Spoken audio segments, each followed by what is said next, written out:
Good morning to all of you. Today my topic is oxidation and reduction reactions. तो जैसा कि आज का हमारा टॉपिक है ऑक्सीकरण तथा अपचयन अभिक्रियाएं, तो सबसे पहले हम लोग देखेंगे कि ऑक्सीकरण है क्या, फिर देखेंगे अपचयन है क्या। तो नंबर एक, ऑक्सीकरण या उपचयन, क्योंकि ऑक्सीकरण का दूसरा नाम क्या है, उपचयन है। तो ऑक्सीकरण या उपचयन की परिभाषा क्या है, वह अभिक्रिया जिसमें पदार्थों से ऑक्सीजन का योग या हाइड्रोजन का ह्रास हो या पदार्थ से इलेक्ट्रॉन निकल जाएं, तो ऐसी रासायनिक अभिक्रिया को ऑक्सीकरण अभिक्रिया या उपचयन अभिक्रिया कहते हैं। वैसे जो इसकी मूल परिभाषा है वह इस प्रकार है। पहले हम लोग क्लासिकल परिभाषा पढ़ते हैं, प्रारंभिक परिभाषा ऑक्सीकरण या उपचयन की, फिर बाद में आधुनिक परिभाषा भी आप लोगों को बताई जाएगी। तो ऑक्सीकरण या उपचयन की पुरानी परिभाषा जो है वह पहले समझते हैं। तो यदि किसी पदार्थ के साथ नंबर एक ऑक्सीजन का योग होता है, नंबर दो हाइड्रोजन का त्याग हो या हाइड्रोजन उसमें से निकल जाए, या तीसरा नंबर कोई धन विद्युतीय तत्व अलग हो जाए, उस पदार्थ से धन विद्युतीय तत्व अलग हो जाए। धन विद्युतीय तत्व का मतलब केवल धातु, ऐसे तत्व जो इलेक्ट्रॉन त्याग करके धन आवेशित आयनों में बदल जाते हैं, अगर वे तत्व किसी पदार्थ से अलग होते हैं, किसी पदार्थ से हटते हैं। नंबर चार, यदि कोई ऋण विद्युतीय तत्व जुड़ता है, उदाहरण के अनुसार क्लोरीन है, ऑक्सीजन है, सल्फर है, फ्लूओरीन है, ब्रोमीन है, आयोडीन है, तो यदि ये पदार्थ किसी के साथ जुड़ते हैं तो ऑक्सीकरण कही जाएगी, ऑक्सीकरण समझी जाएगी। तो इसमें 4 पॉइंट हमें तैयार कर लेना है। पहला नंबर क्या, कि ऑक्सीजन का उस पदार्थ से योग हो, ऑक्सीजन का उस पदार्थ से जुड़ना संभव हो, हाइड्रोजन का उस पदार्थ से अलगाव हो। फिर इसके बाद तीसरा पॉइंट देखेंगे, उस पदार्थ से कोई धन विद्युतीय तत्व अलग हो रहा हो, कोई धातु। फिर इसके बाद देखेंगे जो आपका नंबर चौथा होगा, कोई ऋण विद्युतीय तत्व अगर उस पदार्थ से जुड़ता है तो उस पदार्थ का ऑक्सीकरण समझा जाएगा।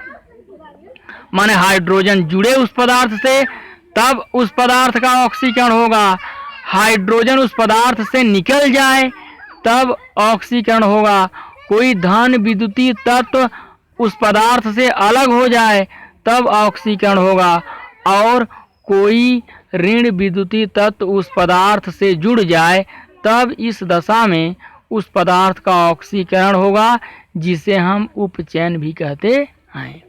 तो हमें 4 बिंदुओं पर ध्यान देना है। कौन कौन, ऑक्सीजन का जुड़ना, हाइड्रोजन का अलग होना, फिर इसके बाद उस पदार्थ से धन विद्युतीय तत्व का अलग होना, और नंबर 4 उस पदार्थ से ऋण विद्युतीय तत्व का जुड़ जाना। तो ये 4 पॉइंट हैं ऑक्सीकरण या उपचयन के। इन्हीं 4 दशाओं में ही ऑक्सीकरण या उपचयन संभव है। लेकिन जब हम लोग आधुनिक परिभाषा में चलेंगे तो किसी पदार्थ द्वारा एक या एक से अधिक इलेक्ट्रॉन त्याग करने की प्रक्रिया ऑक्सीकरण कहलाती है। किसी पदार्थ द्वारा एक या एक से अधिक इलेक्ट्रॉन त्याग करना उसकी ऑक्सीकरण क्रिया को शो करता है, उसकी ऑक्सीकरण क्रिया को दर्शाता है। तो उदाहरण हम देखते हैं, जैसे आप देख रहे हैं कॉपर है, ऑक्सीजन से ऐड हुआ तो गर्म जब होगा तो बनेगा CuO, कॉपर ऑक्साइड। इसी को हम क्यूप्रिक ऑक्साइड भी कहते हैं।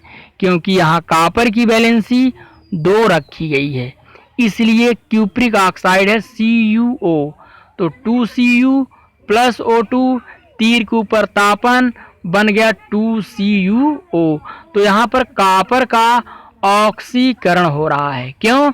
क्योंकि कॉपर के साथ ऑक्सीजन जुड़ रहा है, इसलिए इस अभिक्रिया में कॉपर का ऑक्सीकरण हो रहा है। नंबर दूसरा देखते हैं SnCl2 प्लस Cl2, तो बन गया SnCl4। तो SnCl2 के साथ कौन जुड़ रहा है? कोई ऋण विद्युतीय तत्व है। कौन है? क्लोरीन है। तो SnCl2 के साथ ऋण विद्युतीय तत्व जुड़ा, जो कि हम नंबर 4 पॉइंट में बताए थे, इसलिए SnCl2 का यहाँ ऑक्सीकरण हुआ। तो SnCl2 का ऑक्सीकरण SnCl4 में हुआ। क्यों? क्योंकि SnCl2 के साथ क्लोरीन जुड़ा हुआ है। क्लोरीन एक ऋण विद्युतीय तत्व है और ऑक्सीकरण या उपचयन की पुरानी परिभाषा के अनुसार यदि किसी पदार्थ के साथ कोई ऋण विद्युतीय तत्व जुड़ता है तो उस पदार्थ का ऑक्सीकरण या उपचयन समझा जाएगा। फिर आगे चलते हैं, MnO2 प्लस 4HCl लिखा है। तो MnO2 प्लस 4HCl है, तो आपका बना MnCl2 plus Cl2 plus 2H2O। माने MnO2 माने मैग्नीज डाइऑक्साइड और 4HCl माने हाइड्रोक्लोरिक अम्ल, जो कि सांद्र लिया जाएगा तो बनेगा MnCl2 plus Cl2 plus 2H2O। यह क्लोरीन बनाने की प्रयोगशाला विधि है। क्लोरीन बनाने की प्रयोगशाला विधि है, क्योंकि क्लोरीन जो है वह हरे पीले रंग की गैस है। क्लोरस माने हरा पीला रंग, greenish yellow colour, greenish yellow colour, इसलिए क्लोरीन का नाम क्लोरीन पड़ा हुआ है। क्योंकि क्लोरीन जो शब्द है वह क्लोरस से लिया गया है, जिसका अर्थ है ग्रीनिश येलो, हरा पीला रंग। तो इसमें देखिए MnO2 है और 4HCl है, तो यहाँ HCl का क्या हुआ? HCl का यहाँ हो रहा है ऑक्सीकरण। HCl का यहाँ ऑक्सीकरण हो रहा है, तो HCl आपका ऑक्सीकरण की श्रेणी में माना जाएगा। फिर HCl का ही आपका ऑक्सीकरण है, तो HCl आपका मुख्य रूप से माना जाएगा। क्योंकि यहाँ देख रहे हैं कि HCl है, तो H आपका यहाँ पर HCl में H माना जाएगा धन विद्युतीय और Cl ऋण विद्युतीय। तो HCl में से H निकला है, तो इसलिए यहाँ क्या हुआ कि ह्रास हो गया हाइड्रोजन का। तो हाइड्रोजन का ह्रास हुआ, इसलिए HCl का यहाँ ऑक्सीकरण हो रहा है दूसरे रिएक्शन में। तीसरा में देखते हैं Zn प्लस CuSO4 है, तो आपका Cu अलग हो जाएगा, Zn वहीं पहुंच जाएगा, बन गया ZnSO4 प्लस Cu। तो यहाँ जिंक का ऑक्सीकरण हो रहा है, क्योंकि कोई धन विद्युत तत्व भाग रहा है। CuSO4 क्या हुआ? भाग गया, किसकी वजह से? Zn की वजह से। तो जिंक आ गया SO4 के साथ, तो जिंक का ZnSO4 में क्या हुआ? ऑक्सीकरण हुआ, ऑक्सीकरण। तो इस प्रकार यहाँ देख रहे हैं कि अगर कोई धन ऋण विद्युतीय तत्व जुड़ रहा है तो हम कहेंगे उस पदार्थ का ऑक्सीकरण।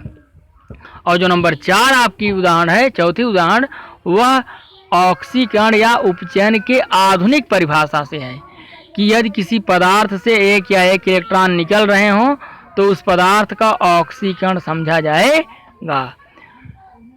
किसी तत्व के परमाणु अथवा परमाणु समूह द्वारा एक या एक से अधिक इलेक्ट्रॉन त्याग करने की प्रक्रिया को ऑक्सीकरण कहते हैं। तो यहाँ सोडियम जो है, सोडियम प्लस बनाया है, एक इलेक्ट्रॉन त्याग दिया है, तो आपका हो गया यह ऑक्सीकरण का उदाहरण। Na तीर के आगे Na पर प्लस प्लस E पर माइनस, यह ऑक्सीकरण का उदाहरण है। अब दूसरा समझते हैं अपचयन। अपचयन का दूसरा नाम है अवकरण। अवकरण, अपचयन माने घट जाना। तो अपचयन जस्ट उल्टा है ऑक्सीकरण का। जैसे ऑक्सीकरण में आपने देखा ऑक्सीजन का जुड़ना, हाइड्रोजन का निकल जाना, ऋण विद्युतीय तत्व का जुड़ना, धन विद्युतीय तत्व का निकल जाना। तो यहाँ जस्ट उसी का उल्टा हो जाएगा कि यदि किसी पदार्थ के साथ ऑक्सीजन या यदि किसी पदार्थ से हाइड्रोजन जुड़ता है, यदि किसी पदार्थ से ऑक्सीजन निकलता है यदि किसी पदार्थ से कोई ऋण विद्युतीय तत्व अलग होता है, यदि किसी पदार्थ से कोई धन विद्युतीय तत्व जुड़ता है तो उस रासायनिक अभिक्रिया को अपचयन अभिक्रिया कहा जाएगा, अपचयन अभिक्रिया समझा जाएगा। तो अपचयन अभिक्रिया की परिभाषा क्या है कि यदि किसी पदार्थ के साथ हाइड्रोजन जुड़ता है, दूसरा यदि किसी पदार्थ के साथ ऑक्सीजन पृथक होता है, यदि किसी पदार्थ से ऑक्सीजन अलग होता है, फिर तीसरा यदि किसी पदार्थ से कोई धन विद्युतीय तत्व जुड़ता है, चौथा यदि किसी पदार्थ से कोई ऋण विद्युतीय तत्व अलग होता है तो इनमें उस पदार्थ का अपचयन या अवकरण समझा जाएगा। तो अवकरण या अपचयन है ऑक्सीकरण का उल्टा।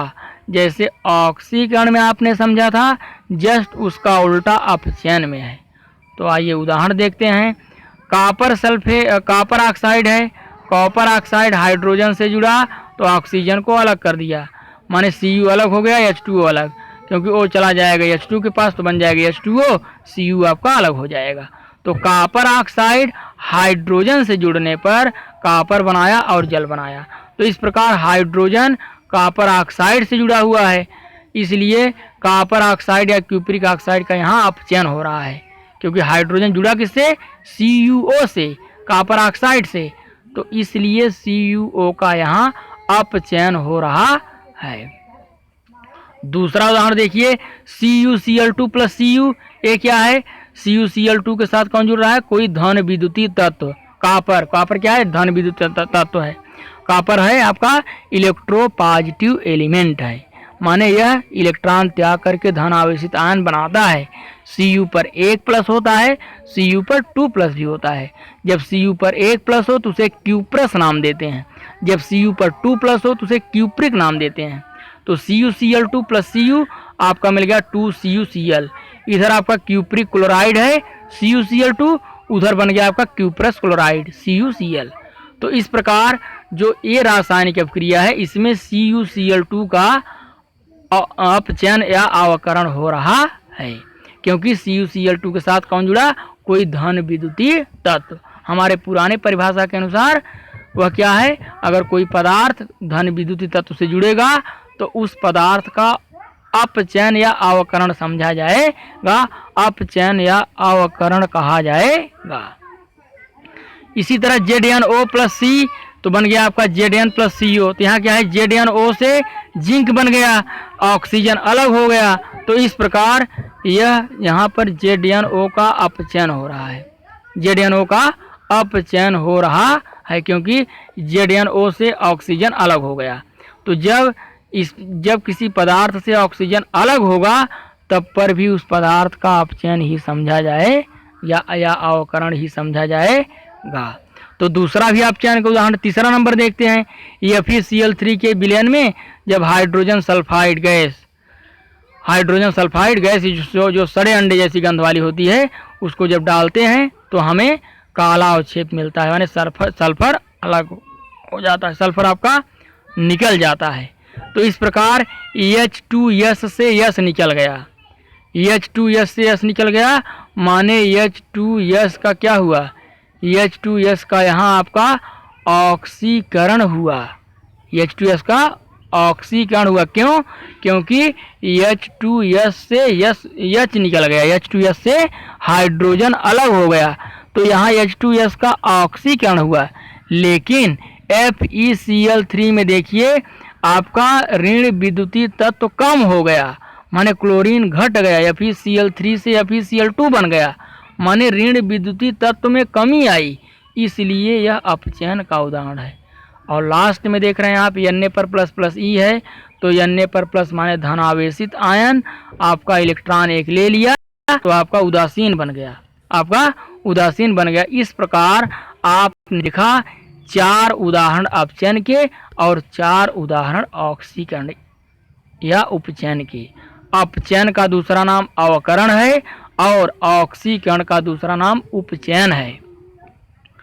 तो इस प्रकार हम लोग ऑक्सीकरण और अपचयन की परिभाषा को विधिवत पढ़ लिए। पुरानी परिभाषा भी पढ़ लिए, नई परिभाषा भी पढ़ लिए। अपचयन की नई परिभाषा एक बार हम दोहरा देते हैं, जैसे उसी का उल्टा है कि किसी पदार्थ द्वारा एक या एक से अधिक इलेक्ट्रॉन ग्रहण करने की प्रक्रिया अपचयन कहलाती है। अपचयन का दूसरा नाम अवकरण ही है। बहुत बहुत धन्यवाद। इसमें किसी प्रकार कोई दिक्कत हो, कोई समस्या हो, और परेशानी हो तो आप कमेंट के माध्यम से अवगत कराइए। वीडियो को बहुत धीरे धीरे देखिए, हमारे चैनल को सब्सक्राइब कीजिए, लाइक कीजिए और सभी ग्रुपों में शेयर करते हुए रसायन विज्ञान के संबंध में अपने ज्ञान को बढ़ाइए। धन्यवाद। जय हिंद।